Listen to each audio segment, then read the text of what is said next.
Coucou les merveilles, c'est Chloé. Aujourd'hui, je vous présente Heart of Tarot. Donc c'est un bouquin qui est en anglais et qui nous présente une approche intuitive du tarot. Donc c'est ça qui m'a beaucoup plu parce qu'on a peu de livres encore, je trouve, sur le sujet en France. Alors voilà, le livre est en anglais malheureusement et en plus il est plus édité actuellement. J'ai réussi celui-ci à le trouver d'occasion, mais il est compliqué à trouver. Donc je vais pas, en fait dans cette vidéo, je vais pas vous faire un détail du livre. Parce qu'en plus je sais que enfin, tout le monde ne lit pas l'anglais déjà et puis en plus voilà il est un petit peu compliqué à trouver.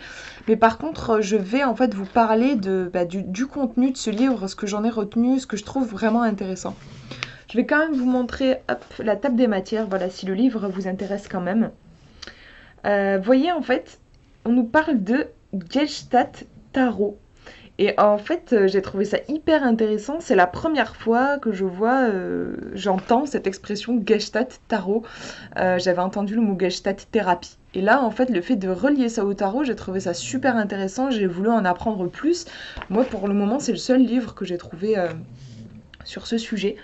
Donc en fait, c'est très différent d'une consultation de voyance, parce que dans une consultation de voyance, vous avez le voyant et puis le client en face. Le voyant, qu'est-ce qui se passe? Il reçoit les informations à travers les cartes et il les restitue à la personne. Donc en fait, c'est lui qui reçoit les réponses et il les donne à la personne. Dans cette approche en fait intuitive de Gestalt Tarot, du coup, on est plus dans de la psychologie, c'est-à-dire que le tarologue, c'est pas lui qui reçoit les réponses. En fait, au lieu même de donner des réponses, il va plutôt poser des questions. Il va s'inspirer en fait de la carte, de l'illustration sur la carte. On s'en fout complètement en fait des significations. Il n'y a pas du tout besoin de connaître par cœur les significations dans cette pratique-là du tarot. On va juste se baser sur l'illustration et donc le tarologue va venir poser des questions inspirées donc de l'illustration à la personne. Par exemple, ici sur la grande prêtresse, je sais pas, le tarologue il va pouvoir dire, par exemple, voilà, quelle est votre première impression quand vous voyez cette image. Donc la personne, je sais pas, elle peut dire, j'aime pas trop cette carte, je sais pas, elle me plaît pas trop. Donc le tarologue, il peut dire ok, elle vous plaît pas, pourquoi? Qu'est-ce qui vous dérange? C'est le personnage que vous aimez pas? C'est l'esthétique? Qu'est-ce qui vous plaît pas? L'autre peut répondre ouais, je sais pas, j'ai l'impression que il y a une dureté, une froideur dans la carte, peut-être les couleurs bleues, beaucoup de couleurs bleues et puis je sais pas je trouve qu'elle a un col monté jusque tout en haut là, elle a l'air un petit peu coincée dans certains codes. J'ai l'impression que c'est une femme qui est assez inflexible et ça me plaît pas. Vous voyez, en fait, petit à petit, en fait, c'est un dialogue. On va amorcer un dialogue et la personne, en fait, ça part du principe qu'elle va projeter finalement son inconscient et donc sa question, parce que la personne, elle vient, elle a un problème. Elle va projeter tout cet univers psychique en fait dans la carte et en répondant à vos questions qui peuvent paraître finalement un peu naïves, simples, puisque vous vous basez juste sur l'illustration, en fait quelque part la personne elle va parler d'elle. Par exemple, voilà, je vous donnais cet exemple-là d'une personne qui trouve que cette carte elle est froide, elle est dure. Tout le monde ne réagirait pas comme ça par rapport à cette carte. Il y en a au contraire qui pourraient dire, elle me plaît cette carte parce que je trouve que cette femme elle a de la classe, elle a l'air de se faire respecter. Elle a une certaine allure. Et vous voyez, déjà, en fait, dans les deux cas, la personne, elle parle d'elle, en fait, en disant ça. Dans un cas, on a une personne qui peut-être a eu un rapport un peu conflictuel avec l'autorité. Ça lui plaît pas trop, je sais pas, peut-être qu'elle a eu des parents un peu sévères, ou enfin, il y a quelque chose, elle a pas aimé sa scolarité, elle s'est sentie souvent brimée. Donc cette carte ne lui plaît pas et ça lui renvoie ça. L'autre, au contraire, en fait, elle a peut-être un très bon rapport justement avec les règles qui ont permis de se consolider, de se construire dans la vie. Et du coup, cette carte lui plaît. En fait, à travers les réponses que les personnes donnent, elles parlent d'elles-mêmes finalement. Et après, ça se passe bien sûr comme une consultation chez une voyante pour le coup, c'est-à-dire que la personne qui vient, elle a une question précise.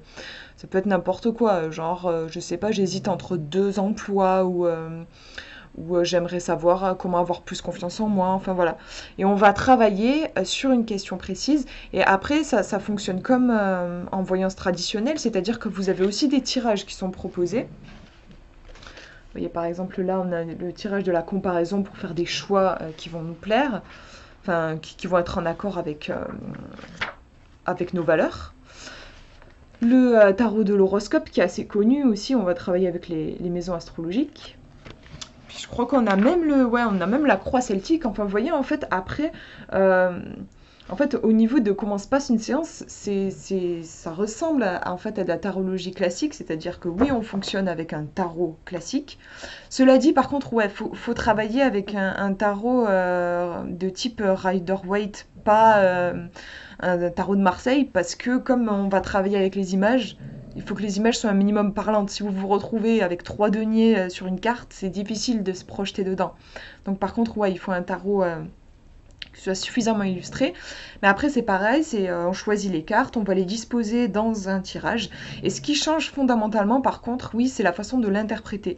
C'est-à-dire que voilà, si on filme une consultation chez une personne qui fait de la Gestalt tarot, qui pratique cette forme-là de tarologie, on va se retrouver avec un tarologue qui pose des questions et le client qui répond. Tandis que, en fait, dans une consultation de voyance traditionnelle, c'est l'inverse. C'est le client qui vient poser une question et c'est le voyant qui répond. Donc en fait, c'est des approches qui sont très différentes, puisqu'il y a, dans la voyance traditionnelle, on a quand même le côté très puissant du tarologue qui a un don ou en tout cas qui a développé une certaine aptitude psychique et qui du coup ressent des choses et capte des choses que la personne en face ne capte pas. Donc il y a quand même un rapport un peu de hiérarchie, je trouve, avec le voyant qui est quand même un peu au-dessus dans le sens où il reçoit des informations et l'autre qui accepte, le client qui accepte un petit peu de se soumettre à cette force-là, en fait, qui fait confiance, a énormément de confiance dans cette histoire-là. Tandis que l'autre, c'est vraiment, je pense, une technique qui peut être utilisée par des psychologues, où au final, on part du principe que c'est la personne elle-même, enfin la personne qui vient consulter, qui pose la question, en fait, elle a déjà les réponses à l'intérieur d'elle. Et le tarologue, là, va plutôt arriver comme un guide. Il va venir poser des questions. D'ailleurs, il y a des psychologues qui fonctionnent comme ça. Vous avez des psychologues qui disent rien. Ils vous laissent parler, ils disent absolument rien. Mais il y a aussi des psychologues qui peuvent vous guider avec des questions. Là, ça ressemble en fait à un truc comme ça. Sauf qu'on va avoir un support en fait autour des cartes. Voilà, du coup, ce que je voulais vous dire, je trouve que enfin, je voulais vous en parler, c'était important pour moi parce que c'est quelque chose qui m'intrigue. Je trouve ça intéressant. En fait, moi, je suis un peu entre les deux dans ma pratique. J'aime pas, j'ai jamais aimé l'idée d'apprendre le tarot de façon très classique en apprenant par cœur les cartes. D'ailleurs, je n'ai jamais appris par cœur. C'est quelque chose, ça ne me parle pas en fait d'approcher le tarot comme ça. J'ai toujours eu une approche très intuitive. J'aime bien faire participer les gens en leur montrant les cartes. Je fais pas de consultation par téléphone parce que j'aime que les gens puissent voir les cartes, puissent se projeter justement dans les illustrations. Et je demande toujours aux gens si ce que je ressens, ça leur parle ou pas.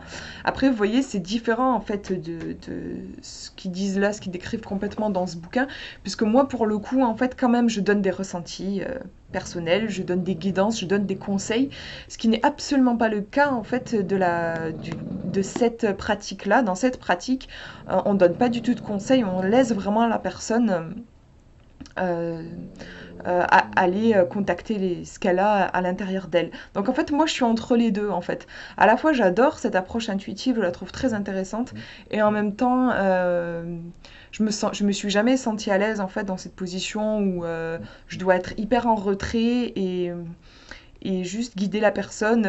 Moi, oui, j'ai quand même un côté assez... même très intuitif et où des fois je ressens des choses très fortes et en fait j'aime les formuler, donc en fait je suis un peu entre les deux. Mais voilà, autant des ouvrages sur une approche classique du tarot, vous en avez plein. Autant une approche comme ça, plus psychologique, il n'y en a pas beaucoup et en fait je recherche beaucoup de livres comme ça moi. Et comme je suis tombée dessus, voilà, j'étais toute contente et j'avais envie de vous le partager pour que, voilà, si jamais le livre vous intéresse, il est trouvable, après faut le trouver d'occasion, mais c'est possible de le trouver. Et même si voilà, ça vous intéresse pas de lire parce que c'est en anglais ou parce que voilà, vous avez juste pas envie de vous lancer dans la lecture. J'avais envie de vous en parler en fait pour que vous sachiez qu'il y a d'autres façons de lire le tarot qui est possible et où je me dis que ça peut aussi peut-être vous inspirer parce que ce qui est super sympa dans cette approche, c'est qu'en fait il n'y a pas besoin de connaissances. Il y a vraiment ce côté, on est tous capables de ressentir une image, même un enfant en fait il est capable de ressentir une image. La symbolique, on en a tous dans nos rêves, c'est quelque chose, on y est confronté au quotidien et je trouve il y a un petit côté, ça désacralise le tarot, mais moi j'aime bien en fait cette idée-là. Bon, je vais arrêter cette vidéo parce que mon chien qui est en train de s'endormir et de ronfler, on va plus m'entendre. Je vous remercie d'avoir regardé cette vidéo, je vous fais de gros bisous.